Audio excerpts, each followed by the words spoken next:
జై వాసవి, జై జై వాసవి. మన ఆర్యవైశ్యుల కులదేవత అయిన శ్రీ వాసవి కన్యకా పరమేశ్వరి అమ్మవారి యొక్క పూర్వీకుల వంశం ఎలాంటిదో మనం తెలుసుకుందాం. ఎందుకంటే అంత గొప్పదైన వంశంలో అమ్మవారు జన్మించింది కనుక. పూర్వం ఊద్వాహ మహర్షి కుమారుడే శంభుశ్రేష్ఠి సోమకాంతులు. సోమకాంతుని కుమారుడే మాఘుడు. మాఘుని కుమారుడే మధుమంతుడు. మధుమంతుని కుమారుడే విరోచనుడు. విరోచనుని కుమారుడే మణిధారుడు.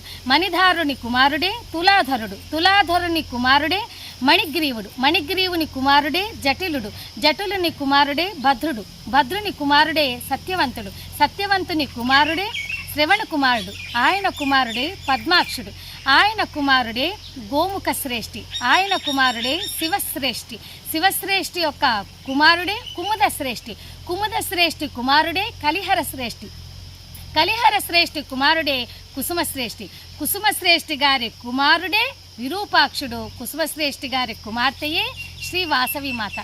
ఈ వాసవి మాత గురించి, ఈ గొప్పదైన వంశం గురించి విన్నవారి యొక్క జన్మ చరితార్థం. అమ్మవారు మనకిచ్చినటువంటి నామములలో ఆర్యవైశ్యులకు అనేక నామములు ఉన్నాయి. ఊరుజులు, ఆర్యవైశ్యులు, శ్రేష్ఠి, గుప్త, గోమటులు, వర్తకులు, నగరులు, షావుకారు. అంటే పూర్వం నుంచి, కృతయుగం నుంచి కూడా మన ఆర్యవైశ్యులకు ఎన్నో పేర్లు ఉన్నప్పటికీ మనకు ముఖ్యంగా ఈ కాలంలో ఈ 8 నామములు వాడుకలో పిలువబడుతూ ఉన్నాయి. శ్రీ వాసవి మాత అన్నగారి పేరు విరూపాక్షుడు. అమ్మవారి యొక్క మేనమామ గోత్రం మిథున కుల గోత్రం. అమ్మవారి యొక్క మేనత్త గోత్రం పునగశిల గోత్రం. అమ్మవారి యొక్క గురువు గారి పేరు భాస్కరాచార్యుల వారు.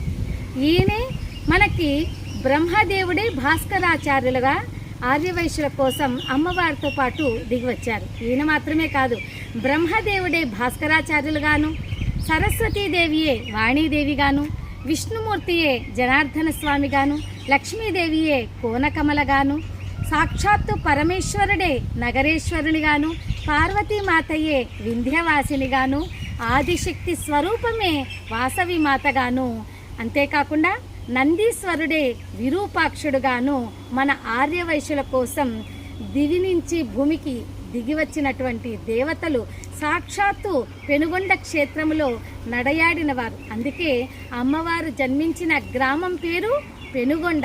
ఆ పెనుగొండ క్షేత్రం మహామహిమాన్వితమైనది. ప్రతి ఒక్కరూ కూడా ఎప్పుడు అనగా 6 నెలలకు ఒకమారైనా, సంవత్సరానికి ఒకమారైనా మన కులదేవత వాసవి మాత జన్మించిన క్షేత్రం పెనుగొండ క్షేత్రాన్ని తప్పకుండా దర్శించాలి.